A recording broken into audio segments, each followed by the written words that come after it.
this tree. It was this tree. I love trees. And if I were a tree, what kind of tree would I be? Well, I would be this kind of tree. I would probably, because it's got gray hair. Laid under there. Next thing I know, I let out a big fart, and the tree went up in flames. And I don't know what happened. That's why I have to wear this hat, because all my hair got bent off. Hello everybody, it's Mason Carrigan, and we're here, right here, with the burnt down tree that we saw last night, burning to a smithereens. And I'll tell you what's very interesting about this tree. Now, I'm a marine biologist, and you all know that because you've seen my series. But here's what I've learned from the natives. They said that these berries that you see right here, up here, have been used by the indigenous people for years and years and years. And you know what they do with it? They rub the berries on their butthole to cool it down. And I thought you can't be telling me the truth. You must be kidding. You must be fucking out of your mind kidding. But yes, it's true. They rub it into a paste, yes? And they rub it on their butthole because they're eating very, very spicy food. Sleeping Beauty, or some other fantastical character. It's me again. And, you know, Your inspiration, your catapulation.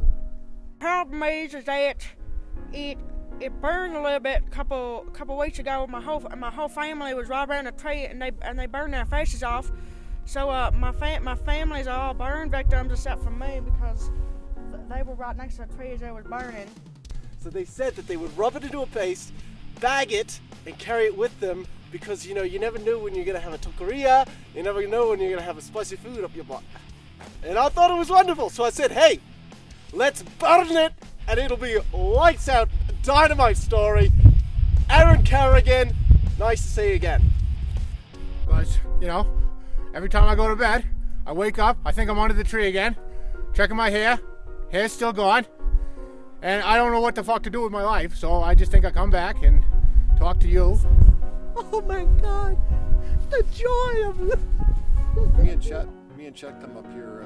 We come up here every year. The two of us, we love this spot, and we had just decided to bunk down for the night. We put our two-man pup tent together, and we crawled in like we always do. And we brought the lantern in with us because we were going to play some tic-tac-toe and a little hide and seek before we went to sleep. When you go to sleep, make sure that there's not fire. You're gonna catch your hair to the fire, catch your fire to your hair. Because once it's gone, it's gone. Especially when you're older, hair's not gonna grow back like it did when you're a little whippersnapper. from a tree. It gives me joy. So I've burns all down here because my face was protected because I had a hat over my face, but my skin was all exposed. And so there we are, and I don't know what happened. I might have kicked it, he might have kicked it. I don't know what happened. You might have kicked what there? The lantern. Somebody kicked the lantern over. I don't know.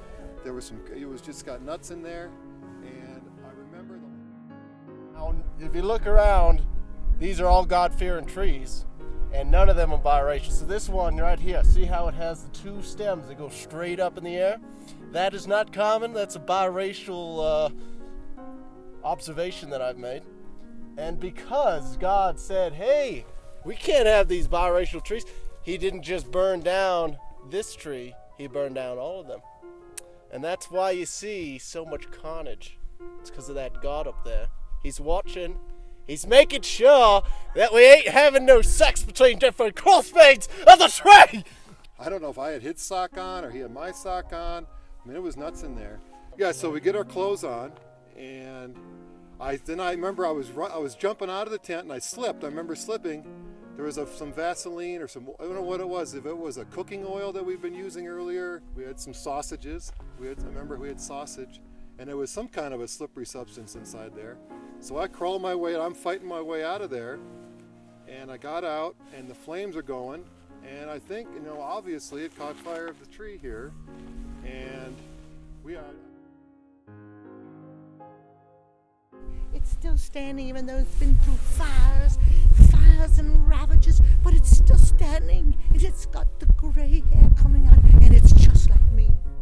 So it's a pretty tragic story. That's all I have to say.